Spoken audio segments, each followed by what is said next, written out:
Hey cuties!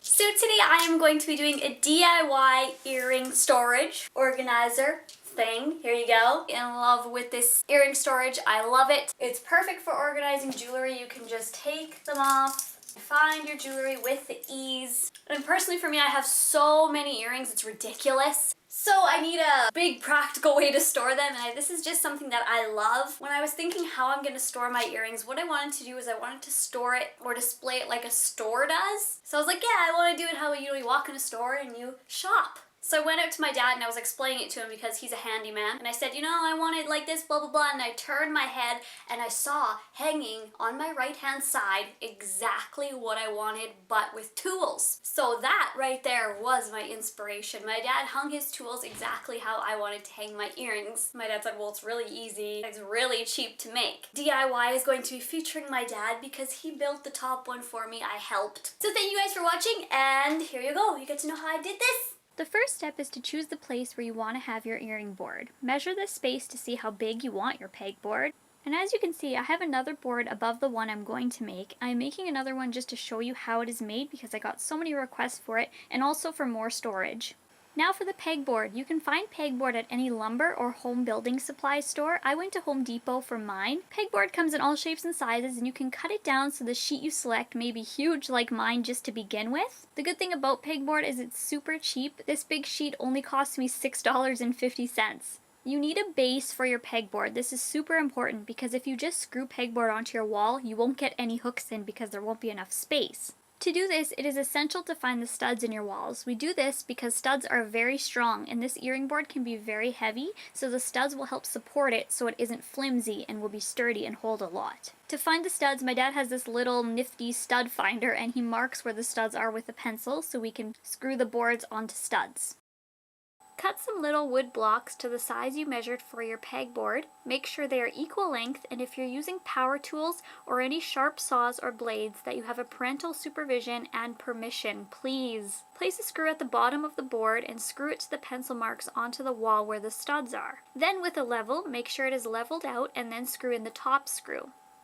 Do the same thing with the next board, one screw at the bottom halfway and one screw at the top halfway. Level out the top so that they are equal length and finish the screws, and again leveling. Now for the top and bottom blocks, you need to measure the distance so you know how long to make these blocks. Because you have a base, you don't need to level, just simply screw in the right and left hand corners. For the bottom, you can get something to support it, but my dad just uses his knee, as you can see, and do the exact same thing. Now you have your base so your pegboard can mount on there easily. With the measurements of your base you just took, mark them on your pegboard and cut where you have marked, again with permission and help with an adult. Yes, my dad uses his good old knee again, which you shouldn't be doing at home, especially with power tools. Place the pegboard over your base and screw it in to secure it. My dad uses a total of 8 screws for this part because you want your pegboard steady and in place. All 4 corners and the middles of each board. And here is the pegboard. Now I want to paint mine because I don't like the color at all, so I'm using the same paint that I painted my walls with, as you can see. I did the same thing for my other earring board on top, which is the pink that I painted my other walls with. But you can use any paint you like. This is just the paint that I had laying around the house. And you can get creative with this part. You can do designs with smaller paintbrushes, you can do zebra, cheetah, hearts, zigzags, or you can do half the board one color. There's just so many possibilities with decorating and personalizing your board. It is endless.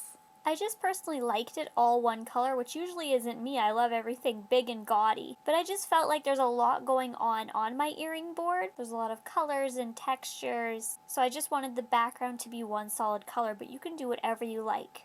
Now you're probably asking, how do I hang my earrings or other jewelry items on this board? You need pegboard hooks. I have this multi-box of pegboard hooks that I also got from the home supply or lumber store. There are so many different pegboard hooks, so you choose the ones that work best for you. You can also get them individually. You don't have to get one of these big boxes. They are really easy to secure in, and you can get double ones, single ones like my relationship, crazy ones, curved, big multi-hangers. It is just your personal preference on which ones you want to use. Now for what to hang the earrings on, I use old earring backs that you can get when you purchase the earrings from the store. I just keep all of those and hole punch them if you needed. I also make my own if I have earrings that didn't come with backs or I lose the backs or whatsoever. I take foam sheets, which you can get like 50 big sheets for $1 at the dollar store, and I cut them down to size, hole punch them, and poke my earrings through or use a pin.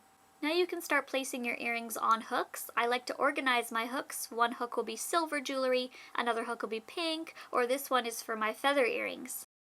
And you can fill your board up, which is a great way to save space, to organize your jewelry or other items, and to display them, because I personally love to see my jewelry and have it on display in my room. A border around is definitely optional. I chose one because I like the look of it. This border is again found at any lumber store. It is called molding and it comes in all shapes and sizes. Make sure to measure the sides of your pegboard first before cutting. I like mine at an angle. You don't have to do this, but I just think it looks nicer, so just angle yours off if you prefer that. With the measurements of the sides, mark them down on the molding and carefully cut, making sure again to have help or permission from an adult for using any type of tools. I can't stress this enough. Keep doing this for all your sides and then simply nail them to your pegboard. You can use a hammer and nails or an air nailer as my dad is using here. Just keep nailing those on, and oh my goodness, let's see that again in slow motion because that is so cool. Look at those feathers fly. However, if you are using a hammer and nails, make sure that you're a tad bit gentle because the molding can be a bit fragile. And this is the completed pegboard. I hope you guys enjoyed it and will either try it out or get some inspiration from this. So thank you guys for watching. I hope you guys have a great day. Bye guys!